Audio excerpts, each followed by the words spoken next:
तालुका चाळीसगाव, जिल्हा जळगाव. माझे नाव सोनाली रुमदेव राठोड. मी इयत्ता 8वी शिकते. तुकडी अ.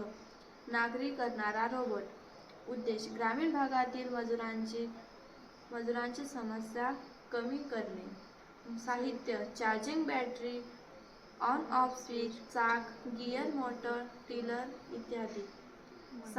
माहिती: शेतातील कामे करण्याकरिता मजुरांची गरज भासते.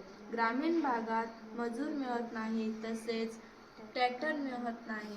ट्रॅक्टरला इंधन लागते, प्रदूषण होते. यावर पर्याय म्हणून हे उपकरण बनवले आहे. यात एक रोबोटिक वाहन असून मागे टिलर लावलेला आहे व चालवण्यासाठी एक रोबोट लावलेला आहे. फायदे: प्रदूषण विरहित मनुष्यबळाची गरज नाही.